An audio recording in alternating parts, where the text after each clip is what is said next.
Good Morning Texas. The Not-So-Perfect Parent. Sponsored by Cook Children's. We do it all for kids. Well, little Aiden was born with Pierre-Robin syndrome, a condition that results in a cleft palate and can cause difficulty breathing and eating.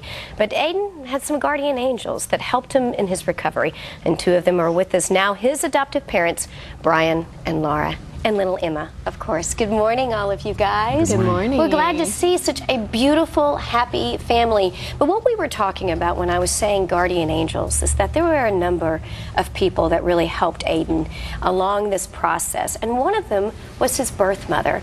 Tell me about her and why she made the decision to place Aiden for adoption. She is a very, very sweet woman. We actually had the opportunity to meet her on placement day, which just was a great blessing. And she just felt like she was not in a place to parent him at the time, and so made that very tough decision to place him for adoption with Gladney.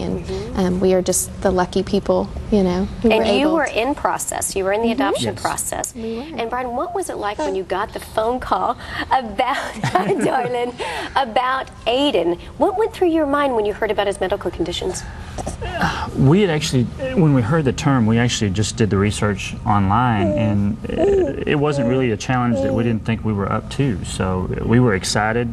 Like I said, having been in the process a year, it was a long process, so we were very ready, very ready. And so when the placement day came, was it a conventional placement? Was it something where Aiden was brought in to you, or were you at a hospital setting? What was that like? We were at Gladney since he had already been home with his transitional care mom, Mary, another guardian angel in his life. And so we were with him for a while, went over some of just the medical procedures, kind of his daily goings on with her. And then he went and had some time to visit with his birth mom while we did all our paperwork, and then we got to meet with her. So. A lot of people have anxiety about the thought of adopting, particularly adopting a special needs child. What would you want to say to those folks who may be apprehensive about bringing a special needs child home? Really, it's more so if not, just do the research. And it's no different from any other challenges that you would expect as a parent. I mean, pretty much as a couple, pretty much any of these challenges can be faced, and you have the support of your family and friends, you can definitely do it. So just make sure you round up the support system, and you have a good big sister as well. Well, there was another guardian angel that was also in Aiden's life, and that was Dr. Obaid. And Doctor, I want you to please come on out. You were the one that treated little Aiden, and I think we have a picture of what Aiden looked like before he began that process, and that's a real significant difference, especially when you look at this beautiful, beautiful face today. He is gorgeous. Tell me about what he was like when he first arrived and what his prognosis is today. Well, Aiden was an amazing little boy. I remember when I first met him, he was born, as you saw in that picture, with an extremely small jaw. Because of that extremely small jaw, his tongue was falling back into the back of his throat and blocking off his airway with every breath. But despite that, a lot of babies need to have breathing tubes to help them through that. But Aiden was a fighter from day one. He struggled through everything. You could not hold him back. You could see the personality that is coming out today, even then on day one.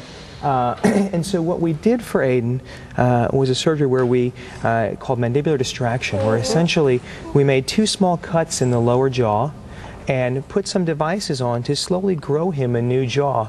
And you can see now he's got a very strong chin, probably the strongest of all the babies in the NICU. I'm sure it does, and with that big, with that strong upper chin, that probably was the attitude that he needed to get through. And you look beautiful. You would never know that he had these challenges before. What a story of miracles, and what a story of guardian angels. Thank you guys so much. You did so good, and you did wonderful. You beautiful little precious thing. Oh my goodness, love it. So you can celebrate the life of Aiden and also the lives of the over 27,000 children that have had forever families through adoption by attending the Gladney Skittle. That is at Six Flags over Texas. It is a lot of fun. It's a great family-friendly event, and all the proceeds benefit the Gladney Center for Adoption. Just call 972-498-8831 to reserve your tickets today, and we'll give you another opportunity later on the show to maybe win a few.